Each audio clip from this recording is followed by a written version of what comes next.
Hi, I'm Mary Greendale, and we're here with another edition of Just Thinking. It's been 3 months since we talked to James Arena-DeRosa, our state representative. Hard to believe the time goes that quickly. But we're going to be talking to him in just a moment. Before we jump into that, I do want to say it is town election season, a season that we often miss. Tomorrow, March 4th is, or 5th, is the presidential election primary. Then in May, we have our town election. So May 21st is the town election, and right now you can take out nomination papers to run for town office.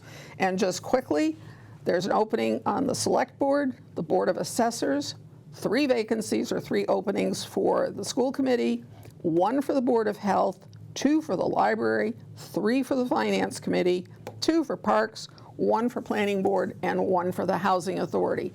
All it takes is the signatures of 50 registered voters from Holliston to nominate you. It is a painless process, honestly. It's not that hard to do, and frankly, if you just do it in your neighborhood or with your friends and stuff, it's generally easy. But those have to be filed by, I wrote it down, April 2nd. And then from April 2nd until May 21st is the campaign season, if you will. I hope we have some competition this year. I was just saying to James, amazing as it is, James is up for re-election this year too. Every 2 years, it goes like that, and here we are. So, hi, James. How are you, Mary? Great to be back with you. Thanks. Those too. 3 months did fly by, but yeah. I was thinking about that walking in. Yeah, it's amazing. It's a one way to keep track of your life. Yeah. You know. And you know, as someone who served in town government, it's such an important part of our community, and so many things that affect our daily lives play out at the community level. So They do. I would encourage anybody who's interested to really, we need good people. It's really important for the communities. It's really the place you can have the biggest impact. I mean, you can sit at home and whine and moan about what's going on in Washington, but the place you can make a difference is here. Absolutely. But at any rate, so how's everything? It's good. I'm still on my learning curve. I've done, as you know, I've done policy work my whole life, so Yep. I'm comfortable as I learn things. It's a different world. But it's the culture and the players and who's who and how you get things done. And some things play out at the legislature, some things are with the administration. So, but mostly great. And I'm enjoying getting out, meeting, talking, listening to people. It's been a good year. I am up for re-election. It seems again so fast that it's already around the corner. But Yep. Here we are. So far so good. Okay. Well, Governor Healy has been extremely generous lately in writing bills and sending them your way. Yeah. You've gotten some huge things. You've got a huge budget. You've got a bond bill. That's right. And you've got this it's municipal empowerment, whatever it is. Okay. I always get really, really nervous when they say they're giving power to the cities and towns because I don't believe it. But anyway, how's the House looking at these things? Yeah, one at a time, right? It's a lot all at once, and I don't know where you want to start, but the interesting thing with the bonding bills, and I'll tell you a little bit of some of the lessons I've learned early on. It's important. I mean, one of them is a huge housing bill, right? Yeah. Bond bill that's Right. come forward, and we absolutely need to do something about housing, and we're going to talk about that, I think, in this conversation. But when people in the public hear about bond bills, $3 billion, $5 billion, so I just think it's important that everyone understands is that's just a step in the authorization process. One of my towns called me, and this happened before I got elected, but they had money that was in a bond bill, and they say, gee, we have this money that's in a bond bill. Can you talk to ANF and see when we're going to get it? So I go to sit with administration and finance. I said, look, I'm a new representative. I said, I'm still learning the bond bill process. I said, but I have a town. Here's this thing. They've got money in this bond bill. Can we get that money out to them soon? They said, Representative, you have to understand something. Massachusetts at current has $50 billion in bond authorization out there. But we only have $3 billion a year to give out to pay for things.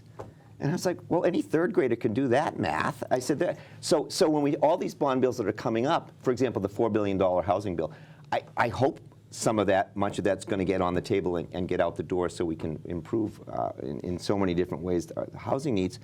But I'd rather we say, how much money are we actually going to put on the table next year, and let's debate, if it's only $1 billion, then let's debate the best use of that $1 billion, rather than say we're going to approve all these things up to $4 billion, but we really don't have the money to do it. I don't know how that system evolved, and I know it's important that the money gets authorized, but it seems to me that is just way too big a gap. And if at some point I can do something about it, I'm going to recommend that we keep that. I don't mind planning out some years. You can have authorization that exceeds your current capacity. That's fine. But it shouldn't be $50 billion against $3 billion. That's kind of frustrating. But there are some great things that are on the table. I mean, the life sciences investments that we want to make, environmental investments. Some great things are happening in Massachusetts because of the investments made by both the Patrick administration and the Baker administration over the last 10 or 15 years.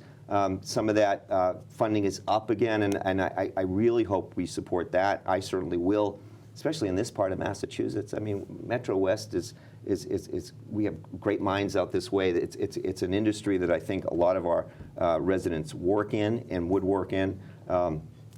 Office space is so expensive. Biotech space is so expensive in Cambridge. I'd love to get more of that out here in Metro West if we can. Watertown's taxes, someone said, went down $1,000 a person because of so much investment in biotech. So I'd like us to get some of that support eventually. But there are some great things in those bills. I think we're going to take them one at a time.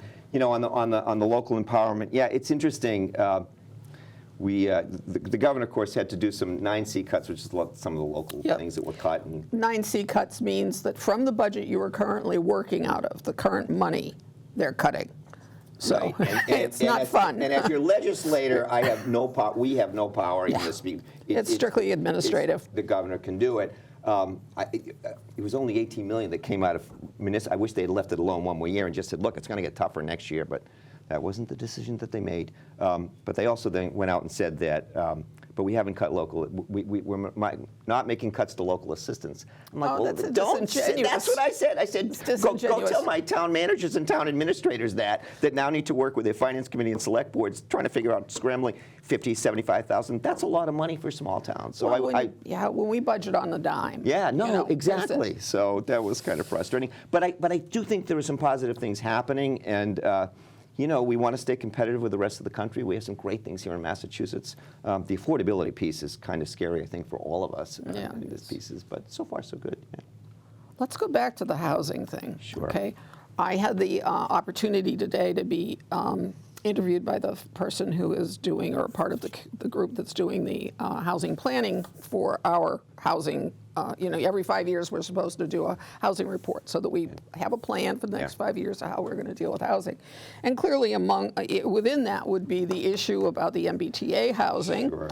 And the MBTA housing does affect Holliston, even though people might be surprised to think about that. It affects us because we have an MBTA bus that goes through Holliston every single day, several times a day. Don't know if it's the best schedule or the worst schedule, but apparently that's not the point. So the town of Milton apparently has this trolley that's a slow-paced trolley that goes from it to some MBTA station. They ended up they were going to move forward with the project, and then the town meeting voted it down. Town meeting voted it down, or the town meeting voted for it. The election, they went to their ballot and they voted it down. So the towns are not exactly jumping on board, or maybe not some of the towns, maybe just some of the towns. It depends. And you know, the MBTA Communities Act, my take on it is that there were some good intentions in there. We need to build more housing in the state. I don't think anybody disputes that. To me, first of all, they did one size fits all, which I thought was a really big mistake. They didn't require affordable housing. And when I talk to people about housing, it's not just having housing, it's having housing that they can afford, whether they're new buyers, whether they're people who have limited income, or anybody. It's out of control. Now, wait a minute. Let me ask you a question. I didn't understand that. Are you saying that within the 750 units that we're supposed to take, no portion? You don't have to. Now, a lot of towns are using that as their way to get to their But you don't 40B. have to have it be affordable? Nope. That's my understanding, which is kind of, yeah, exactly. That's wacky. Here's another wacky thing about it. So one of my towns, small town, they have 1,500 units in town. By the letter of the law, the way it was written, and there's debates going on, they would have had to add 750 units. That's a huge increase in a town with no town water, no town sewer. And that's environmentally irresponsible. Do they want to help with housing? Absolutely. But because of the way that it was written, technically they could go through, and then those condos would cost $1 million each. So it's like, so there are pieces. It's good intentions that needs more work. As far as Milton, it's an interesting choice they made. It was their prerogative to vote that way. The state's prerogative is now to say, well, okay, then you're not going to be able to participate in these other programs. My guess is it's going to go to court. It'll be interesting. They've already been notified. The other thing that I don't particularly like, I mean, here's the other thing about one size fits all. There are literally some communities where the train goes right through their town, right? Should they contribute to? I'm okay with that. Let's think of something reasonable. You know, Milton, they've got the Mattapan line like right on their line, so I'm not quite as empathetic to them, but whatever. What I don't like is we're considered an adjacent community. There's a bus, there's no train, and most of my towns, most people are 5+ miles away from the train, which means you have to have a car. So again, why didn't they think of that parameter? I'm filing legislation next fall. If you're considered an MBTA adjacent community subject to the MBTA Communities Act, then you also get the ride, because my 4 towns in this district do not get the ride, which I think is wrong. I mean, if we're part of the system, then give us some of the benefits of the system. So I'll update you on that one next year as we're moving ahead. But, you know, so there's some good things in it, but I think it needs a lot of work still. What do we do about housing? What's your best idea? You know, I think it's going to require comprehensive. I think I'd like to see ADUs, accessory dwelling units, where people can add, because they're more affordable. I mean, and maybe towns will have some purview if you're adding to the footprint versus existing. But even sometimes you can't even do that right now. The septic systems too. Right, Sometimes you have to issue right. There's got to that. be some parameters around it. I do think we need to invest. We need to build more housing. We've made some progress, and I think we talked about it. But I had some meetings with some of the housing authority directors around here.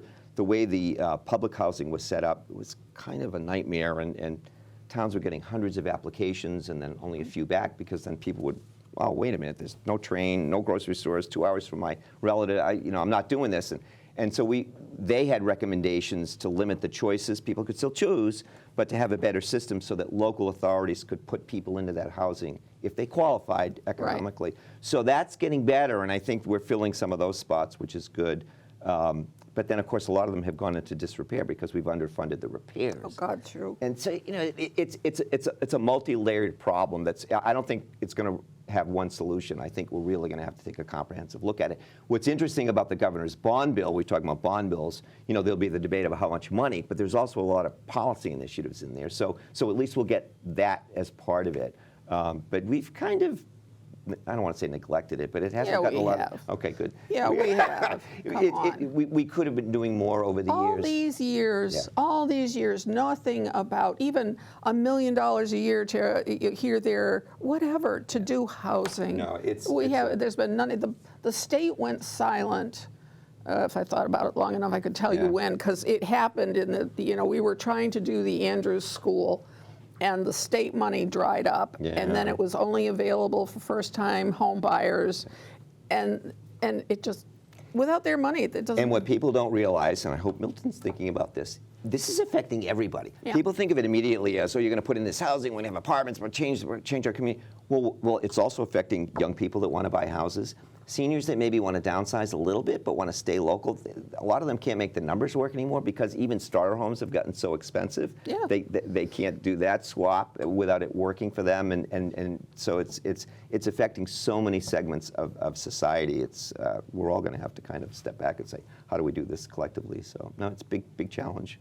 I'm sure we'll revisit it from time to time. I know that the folks that I interviewed with today are working on that piece too, I think. I shouldn't say I know, but I know there is a consultant out there that's working on how do we accommodate that piece as part of the housing plan. We'll see what they come up with. We have to build more if we want people to live here. And these towns are getting so expensive. Sometimes I don't remember what I said to which meeting, but think of our community. People talk about the character of our community. Great. I love the character of our community, but the character is also the people who live here. And if the people who work for the town and teach and are at the fire department can't afford to live in this town anymore, that's going to change us too. So there's a balance between how much development you allow and how much housing you allow so that people that work here can live here. Well, that was one of the things I mentioned to him, was that in the last 20 years, I've started to see an economic divide.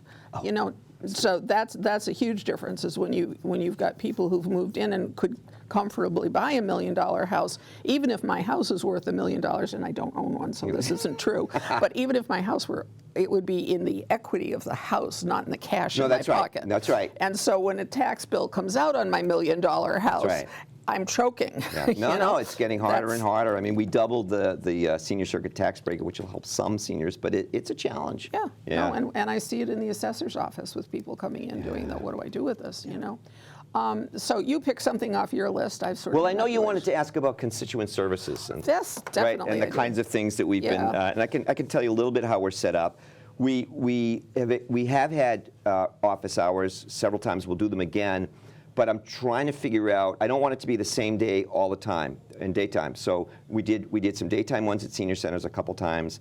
I want to do some Saturdays, because that's better for some people. I want to do, some reps are doing nighttime virtual sessions in the middle of the week. Interesting idea. So those are a couple things that we're going to put in play over the next year. But we had over 500 constituent engagement requests over the course of the last year. 18 months, 16 months? Yeah, I mean, it's even higher now if you count the last 3 months. Some of it is literally helping people. We get a lot of calls about unemployment, helping people navigate the system. They're not getting calls back, issues at the registry. And to be clear, we don't get involved in the decision about whether someone's qualified, but we absolutely can call and say, listen, they haven't heard, this constituent hasn't heard from you. It's been over a month. Are you missing something? They said they sent it in. How can we help you? So we'll troubleshoot and navigate. And actually, that goes really well, I think. We've been able to be responsive. I also want to help. Sometimes we'll get a call about something that's not within our purview. We get a lot of passport questions last year. But we immediately called our congressional switch and made sure that they were getting the support they needed. And I say to people all the time, and we'll put up on the screen my phone number and email, and people can email me. I'm happy to meet with them. That if anybody has any questions about government, please call us. Even if you're not sure. If you're not sure it's a state issue, it's all right. Because if it's a federal issue, we'll get you in contact with the right person. If it's something that's really more local, we'll contact you. We'll put you in contact with someone here. I really want to be able to serve the public as best I can. I don't know if you remember, Mary, but a few years ago, the Holliston Senior Center did a survey, and 40% of the people said, if you needed to call somebody for state government, for government, just in general, do you know who you would call? And 40% weren't sure. I know. So what I say to that is, call me, and if I can help you, I will help you. And my email, if we can put it up, is james.arena-derosa @mahouse.gov. People can also call the office. We can put that number up on the screen maybe later. We're here to help. Do you want an update on the 126? I learned this one. Sure. Because we get a lot of calls on that. The section of 126 between... When is it going to be done? Well, no, between Ashland and Bertucci's. First of all, Jeff Myers, who's my staff, is great He is person. very good. His family's from out there, so when he gets here, he's like, yeah, I know. I said, my family drives by all the time. But seriously, so we've had calls. We had a wonderful meeting with MassDOT and the head of our region, so that was of in itself of value. Holliston has some decisions to make. First, they didn't want to have the full program that was going to be done. They would have had to take land on either side because of the situation. That's just a huge process. The town decided not to do that. Probably makes sense. But now they are also, for the long-term solution, there are water main issues. So the state doesn't want to pave all the way down and then dig it up a year or two. That just doesn't make sense. Good. Right? So that's good. So they're going to have to decide whether to flip some of the planning. So for us to get on the list for 26 or 27, the town needs to decide, and it's a town decision, whether or not to change when the water mains are done on that street. In the meantime, we have a commitment from Mass DOT that they're going to do some resurfacing and paving of sections that are really, really bad. They're going to cut the brush back. So keep your eyes out for that part of town in the spring. And if there's specific sections, people should let us know, let Travis know, because we have that commitment for them, and I think they will follow up on it. So at least there'll be a little bit of a stopgap. But the long-term solution is going to take a while. But having learned that, it makes sense, right? It's like, well, of course. Sure. I mean, I don't want us to waste money and then dig up the street again. So the other thing I just want to put out there, and it's interesting, and this is kind of part of the culture. Some of my colleagues will say, don't even bother meeting if someone's against you on a vote. Because a lot of calls we get, I want you to vote in favor of this, I want you to advocate for this. I don't like this, I'm against this. My attitude is I will meet with anybody. I think, first of all, it's my responsibility. I was going to say, sorry, right? you're paid by everybody. No kidding. They're constituents. I owe them that respect. Here's the other thing. I learn a lot from those meetings. Sure, absolutely. And sometimes I've been able to say, well, that sounds reasonable. Let me talk to the chair and see if we can get those pieces. And we actually successfully did that with several things. So it's a value to the person. I think I'd like to think they at least respect that I meet with them, even if we disagree on some things. So I will continue to do that no matter. I just think it's part of what I'm supposed to be doing. And I learn from it every time I do it, too. So that's good. I'm going to put one on your radar screen. It's something that popped up on Facebook the other day. God, I love Facebook just as a early warning sign, early warning. What's happening? Yeah. What's going on. So anyway, you know that down here on Highland Street, we have Highland Farms, which is under an agricultural preservation restriction. And people keep bugging, and they call me because they know I've been involved, but they call anybody that they can think of. And the issue comes down to why isn't the town doing something about it, or why isn't the state? Because they may know that there's a state role in this. And the difficulty with this farm is that it is supposed to be sold at agricultural value. We, the town and the state, bought the development rights, so it can never be developed. But it was supposed to be preserved as agriculture, and unfortunately the people who are trying to sell it they're trying to sell it at market rate rather than at ag rate. And there's a big difference. Sure. I have to tell you, the difference is between $2 million and $800,000. But a farmer can't afford to buy, his farm for $2 million. There's just not, you can't sell enough squash to be able to make up for that $2 million mortgage. So it is not the town, it is not even the state that is really the problem. It's really either the stubbornness or misunderstanding or whatever. It's not even the people themselves, it's their lawyers who have sort of drawn this, we'll ask this, and they're in Florida, the lawyers. So it's been awkward. You may get some calls on it. Yeah, and I am going to meet with the head of the APR program because I need to understand it a little bit better. I'm on the agriculture committee. Right. It's a great program. It's been able to preserve land. It's been able to keep farmers on the land. We're learning the value of local produce. It's beautiful. It's a wonderful piece of property up there. The one thing I'm going to look into, and I remember some of this from some of the work I've done in the past, they can only let it sit fallow for so long, and that's where there may be some leverage from the state. I'll have to see. And I think you and I were talking. It was one of the first ones to be approved. It was. And so there may not be those restrictions. They may have less restrictions. It's good that they can't develop it, but we'll have to check. But that might be something because the intention is to keep it in farming. Exactly. And we want to encourage young farmers, new farmers, diverse, whatever. Anybody who wants to do it, it's a good thing. But the numbers have to work for them. Yeah. So it is something that I'll look into, and maybe we'll have an update the next time you and I sit down. Well, there is one young farmer who's a very experienced farmer. It's not that he's a newcomer farmer because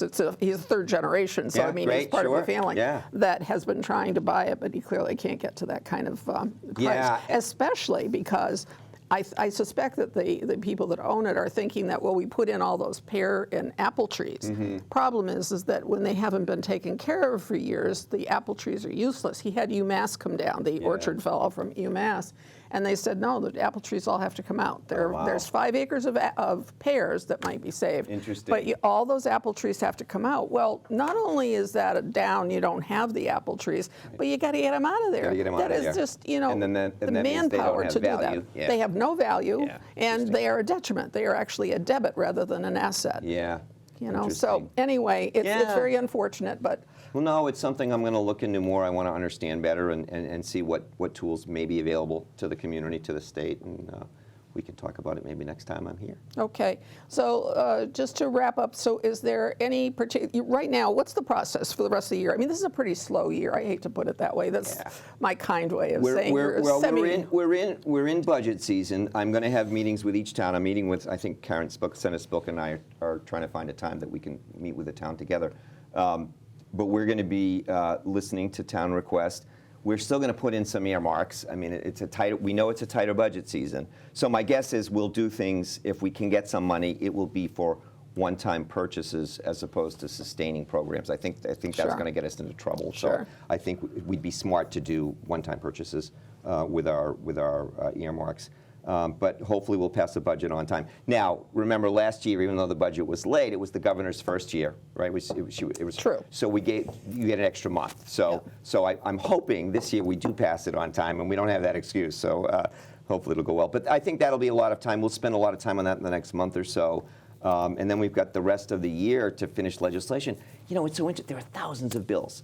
And I like that we have this ability in Massachusetts. There's citizens can file, people can file. There's no limit on how many pieces of legislation a rep can file.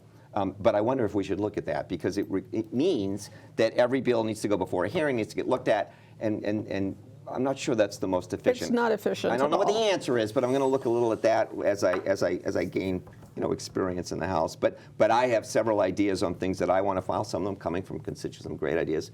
Later in the year, maybe we'll talk about that, because we'll get ready to file. The regular filing period is just before each session starts. Yeah, but that's the problem that I think we have, is that you are now in that period of time. You'll do the budget, there'll be a break, then you're into election cycle. So it's primary season. There'll be very little that gets accomplished until the elections are over, and then between November, whatever that date is, and the end of the year, there'll be this rush to get a few things. Because it'll be the end of the session. You know, it's crazy. And as an outsider, I know you can't control it or otherwise, but it's the more I learn, the more I can say about it. We'll see how it goes. We'll see how it goes.